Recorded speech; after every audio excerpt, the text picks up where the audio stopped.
First, a DC crime series is in the works starring Jimmy Olson for DC Studios.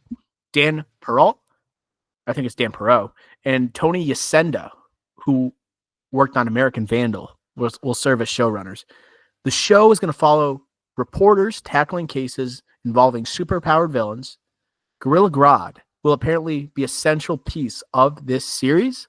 Gorilla Grodd is literally an ape, a smart ape, that is a leader of an empire, and he's a villain of the Flash. It's expected that the cast of the Daily Planet are going to be involved, minus Rachel Brosnahan and David Corenswet, Lois Lane, and Clark Kent. They aren't expected to appear. Ricky, what was your reaction after seeing this news hit the timeline? They hinted at this, right? James Gunn did, at least, saying, "Oh, like Jimmy Olsen, like he could be in something and a non-Superman, right?" And we talked about this being a potential TV show. And did the movie Jimmy Olsen himself sell me that he deserves his own show, the star in it? No, I liked him in Superman, but as a supporting character. But his whole ladies' man thing was fun for that movie. Is that going to carry over for a whole show? I don't think so. But the premise here is interesting to me. The premise of mainly because they say Gorilla Grodd, who has never been done right. I think even in the Flash television show, I think it could have been done even better. And I think you could have something more interesting with your villains in DC. And if you can't flesh it out on the big screen, maybe James Gunn could do something on the smaller screen. But overall, I'm not too excited for this, if I'm being totally frank. I was trying to convince myself that this is going to be, must see, but it doesn't seem like it is. I'm trying to get excited by the idea of, okay, you have these journalists and you have Jimmy Olsen here, and he's going to be more of just the connective tissue or the person you're traveling with from episode to episode potentially. And then you get to kind of play with the different characters at the disposal of DC, whether they be heroes or villains. It is weird that you say like Gorilla Grodd is going to be a central piece of the show, but for sure the Flash will not be a part of this show. Like that part of it, it always throws me off. Like I'm supposed to be getting excited for seeing like maybe a lot of villains in the show, but I'm not going to see them with their rival. I'm not going to see the hero part of it. Do I care as much about seeing Gorilla Grodd if I can't see Gorilla Grodd with the Flash? Do I care about seeing, I don't know, what's another example? Like Cheetah, if I can't have Wonder Woman there? Like what? Like, do I want to see that? Not necessarily. I am happy that like, okay, we're getting more with like the Daily Planet, but you're missing, and you didn't get too much of the Daily Planet in terms of like seeing the dynamics in Superman.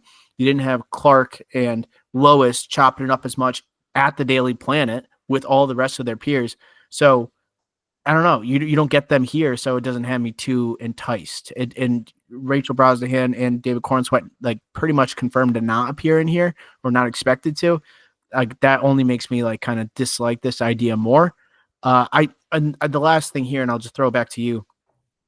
There's so much about we're seeing now Jimmy Olsen for two different projects now. Like we've seen Frank Grillo play, Rick Flag Sr. for literally the first four DCU projects. And I'm just to the point where I want to get away from Daily. I want to get away from Metropolis. I want to get away from Superman. I want to get away from Rick Flag. I want to get away from Lex Luthor, and that are just literally tapping all these projects and make the universe seem not as big as it really could be. That's why I need Lanterns. That's why I need Clayface. And then you greenlight this project when there's so many other shows I think people would rather, hop on. I think, or I would get on board with. I think you are really jumping on just the popularity of Superman almost too early. It's not like when Iron Man came out, you greenlit Iron Man 2, but you didn't greenlight every freaking potential spinoff of Iron Man. Like you went into some of the not deeper, but the bigger name heroes and had their own projects. Like you're leeching off Superman a little too much here. Yeah, this is a feeling of streaming wars era, like just announcing spin-off shows left and right, even though there's not a lot of substance to it. And you hint at something that's interesting, like Gorilla Grodd, to get us to watch at least the first episode, and then we realize, wow, we don't have to watch this show, and they're like using us almost. And I think that's like kind of something here where I just has that feeling. I'm not saying they are, but it has that feeling where it's like, oh, like come to our streaming service. This is not that, but it has that feeling, like I'm saying. And I think, like, what's the importance of this?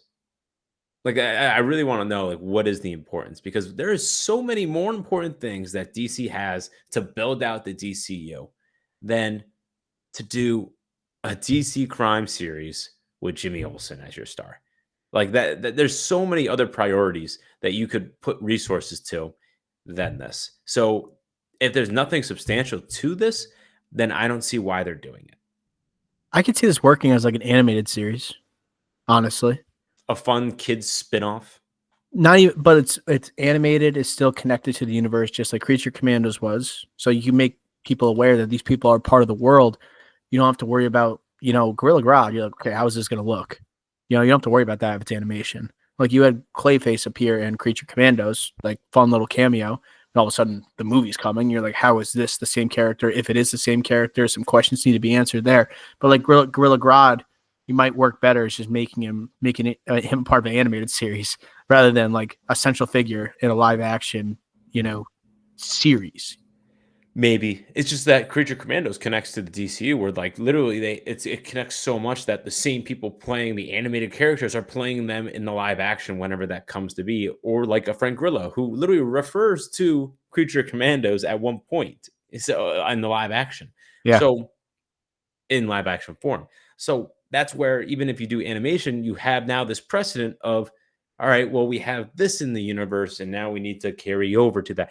It's just like, no, I don't think this would work even in animation because of, again, is this substantial enough? Is this like if this was separate, like an Elseworlds thing, but then you can't just say everything's an Elseworld thing because then these people are already solidified as DCU characters, so it can't even be an Elseworlds thing.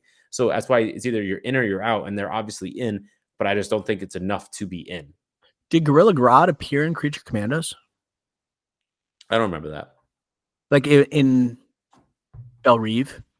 I thought because I remember they were teasing Creature Commandos season 2, and there was obviously they had what's Stallone's character in Suicide Squad, Shark? King Shark. King Shark. King Shark was like shown. A couple other characters that were teased right at the end. I didn't know if Gorilla Grodd. Oh yeah, he was teased. He was in that Vision, Cersei Vision. The Cersei Vision. Okay, so like he kind of has been shown already in animation, so maybe that would make sense there. But like, would you rather like Jimmy Olsen here? I like Skylar Gisondo.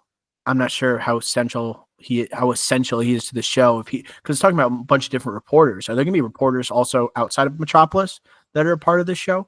Like, are you going to Star City, Bloodhaven, Gotham City? Like for some of these reports, is it only going to be about the Daily Planet? That's I'm a little curious about that. But bottom line is, where do I want to see resources like being distributed? Not necessarily to more like Superman or Metropolis centric projects. I mean, take these resources and make, it's not the same, but like CGI and everything, like make a Martian Manhunter show.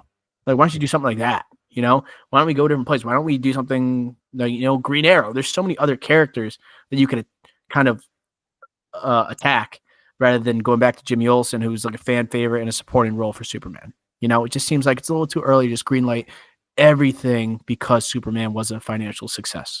It seems like it feels a little bit like oversaturation with Metropolis. Yes. Yes. After years without it, now it's like we have too much of it, and now we're getting away from Batman, which is your most prized commercial asset currently. I do like American Vandal though. You saw that with Jimmy Tatro, season 1? Yeah, I love American Vandal. I even like season 2. Season 1 was a phenomenon, and season 2 was good. Season 1 was so good. And I kind of get the vibe that this show, it's going to be something that you take seriously, but don't take seriously. That's what American Vandal is. It's like a true crime type of feel, but it's about the most hilarious things. It's like you can have a true crime type of feel, but it's a big gorilla that is like the person committing the crime. Like American Vandal, I think is like the perfect showrunners to take on DC crime if it is going to be what I think it is. I do like that prospect, honestly.